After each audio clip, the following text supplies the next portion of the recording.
Hello student, आज हम transformer का वोल्टेज रेगुलेशन उसको ये टॉपिक को समझते हैं। अगर हमसे एग्जाम में पूछा जाए कि एक्सप्लेन ट्रांसफॉर्मर वोल्टेज रेगुलेशन, तो पहले हमें ये पता होना चाहिए कि रेगुलेशन का मीनिंग क्या है। तो रेगुलेशन यानी जब भी हम ट्रांसफॉर्मर के सेकेंडरी साइड नो लोड से फुल लोड वोल्टेज में जाते हैं, यानी पहले जब कुछ भी लोड कनेक्ट नहीं किया होता तब वोल्टेज क्या है, और उसके बाद में जब हम फुल लोड अप्लाई करते हैं तो वोल्टेज में कितनी कमी आती है, वो जो इंडिकेट करता है वोल्टेज रेगुलेशन। सपोज हमारा ट्रांसफॉर्मर का सेकेंडरी रेटिंग है 230 वोल्ट। अभी मैंने ट्रांसफॉर्मर के सेकेंडरी में कोई लोड लगाया है तो 230 वोल्ट मुझे मिलेगा।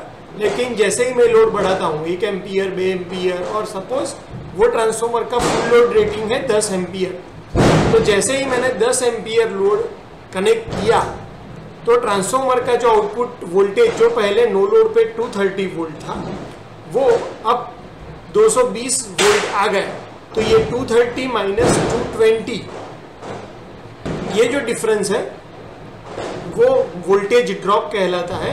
और वोल्टेज ड्रॉप को हम नो लोड वोल्टेज के साथ रेशियो में अगर कंपेयर करें तो उसे बोलते हैं वोल्टेज रेगुलेशन।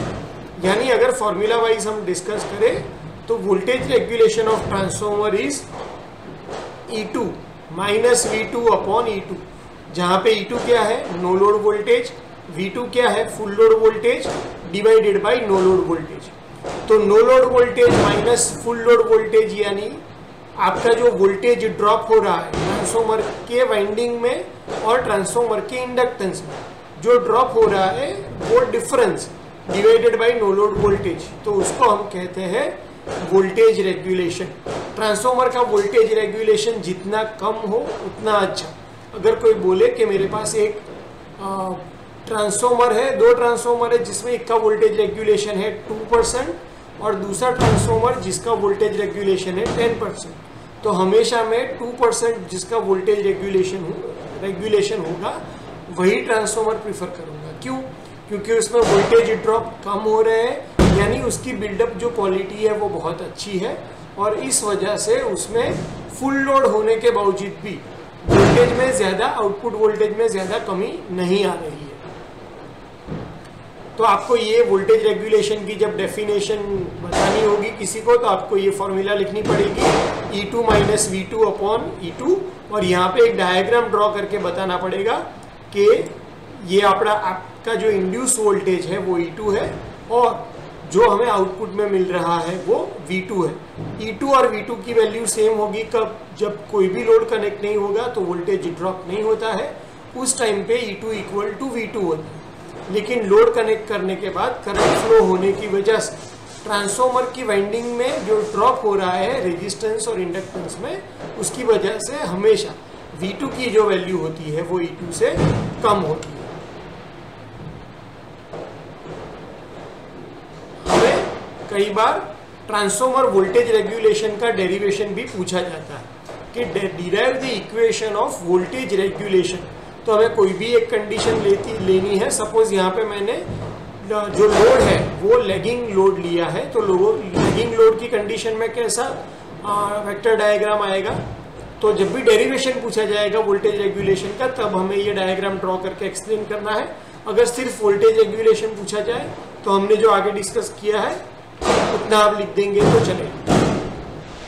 तो वेक्टर डायग्राम में यहाँ पे सबसे पहले टर्मिनल वोल्टेज V2 आएगा और लैगिंग लोड I2 है। V2 और I2 के बीच में जो भी लैगिंग पावर फैक्टर है वो ∅2 हमें शो करना है। उसके बाद में पहला ड्रॉप आएगा रेजिस्टेंस में, तो I2 R02, यानी equivalent resistance refer to secondary है ये R02, और ये हमेशा आएगा करंट की लाइन में। तो I2 की लाइन में ही I2 R02 आएगा। और इंडक्टेंस में जो ड्रॉप हुआ है यानी I2 X02, तो वो आएगा R2 से एग्जैक्ट 90 डिग्री। तो रेजिस्टेंस वाले ड्रॉप में जब भी हम इंडक्टेंस वाला ड्रॉप ऐड करेंगे तो यहाँ पे हमें एक पॉइंट मिलेगा जिसको हम बोलते हैं E2। तो टर्मिनल वोल्टेज में रेजिस्टेंस और इंडक्टेंस का ड्रॉप करने के बाद जो वोल्टेज हमें मिलता है वो हमारा E2 होता है।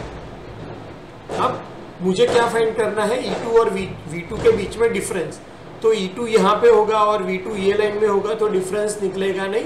डिफरेंस के लिए मुझे दोनों को एक लाइन में लाना पड़ेगा। तो मैं क्या कर रहा हूँ, यहाँ पे जो C पॉइंट है O से स्टार्ट करके C से लेके एक आर्क डालता हूँ, और ये O से लेके N और O से लेके N के बीच का डिफरेंस बहुत कम है, और इसीलिए मैं मान के चल रहा हूँ कि E2 की वैल्यू अगर मैं ये लाइन पे ले जाऊँ तो वो हो जाएगी ON जितना।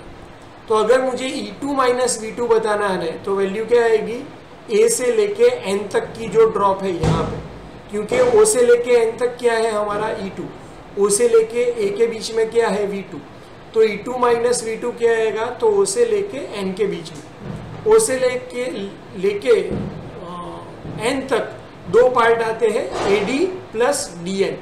तो AD की वैल्यू क्या होगी, तो AD की वैल्यू ये जो स्ट्रेट लाइन है, क्योंकि यहाँ पे पावर फैक्टर cos phi 2 है और ये वैल्यू I2R02 है, तो I2R2 इंटू cos phi 2 ये आएगा AD की वैल्यू। और D और N से हम अगर पैरेलल लाइन यहाँ पे खींचे BL वाली, तो DN और BL की वैल्यू इक्विवेलेंट होगी। तो अब हम BL की वैल्यू फाइंड करते हैं कैसे, तो ये जो आपका B और C B2C वाली लाइन है वो है I2X02, यहाँ पे आपका एंगल आएगा phi 2, तो phi 2 के सामने वाला जो लाइन है वो आएगा साइन, तो I2X02 साइन phi 2 वो आएगा BL इक्वल टू DN। तो DN की वैल्यू आएगी I2X02 और AD की वैल्यू आएगी I2R02 cos phi 2। Voltage drop के लिए हमें क्या करने पड़ेगा, दोनों का एडिशन। तो जो मैंने स्टेप बताए सारे स्टेप यहाँ पे लिखे हुए हैं। तो E2 minus V2 equal to AN AD plus DN, क्योंकि ये लैगिंग पावर फैक्टर के लिए है तो E2 माइनस V2 का वैल्यू आएगा I2R02 cos phi 2 plus I2X02 sin phi 2, और डिवाइडेड बाई क्या आएगा, वोल्टेज रेगुलेशन के लिए E2। तो percentage voltage regulation vector diagram में से अगर हम फॉर्मूला निकालें तो वो हो जाएगी I2R02 cos phi 2 और I2X02 sin phi 2 upon E2। तो ये तरीके से भी हम वोल्टेज रेगुलेशन को फाइंड कर सकते हैं। अगर हम लीडिंग पावर फैक्टर की बात करें तो लीडिंग पावर फैक्टर में यहाँ पे प्लस की जगह पे माइनस आ जाएगा। तो कॉमन जो फॉर्मूला बनती है स्टैंडर्ड वोल्टेज रेगुलेशन की वो बनेगी I2R02 cos phi 2 प्लस और minus I2X02 sin phi 2 divided by E2 into 100। Plus किसके लिए, अगर हमें लैगिंग लोड दिया होगा तो यहाँ पे आएगा प्लस, अगर हमें लीडिंग लोड दिया होगा तो यहाँ पे आएगा माइनस। तो अगर वेक्टर डायग्राम मुझसे पूछा जाता है तो वेक्टर डायग्राम के लिए मुझे ये डायग्राम पता होना चाहिए। पहली बार वीडियो देखने से आपको शायद पता नहीं चलेगा, लेकिन आप जैसे जैसे 2 या तीसरी बार आप वीडियो को सुनोगे तो आपको ये पता चल जाएगा। और लिख के प्रैक्टिस कीजिएगा, क्योंकि एक बार देखने से आपको लगेगा कि मुझे अभी याद है, लेकिन एग्जाम में वो चीज़ याद नहीं आती है।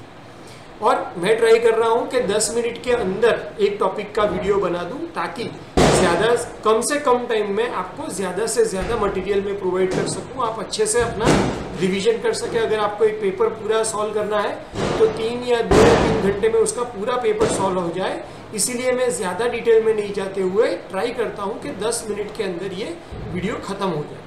तो अगर आपको कोई चीज़ में दिक्कत हो तो आप ये PPT को रिफ़र कर लेना, ये वीडियो को पॉज करके एक बार वापस सुन लेना, तो आपको ये पूरा जो इक्वेशन है वो पता चल जाएगा। अगर डेरिवेशन पूछा जाए तो ये पार्ट, और केवल रेगुलेशन पूछा जाए तो हमने आगे जो डिस्कस किया उतना आपको लिखना रहेगा। Thank you so much.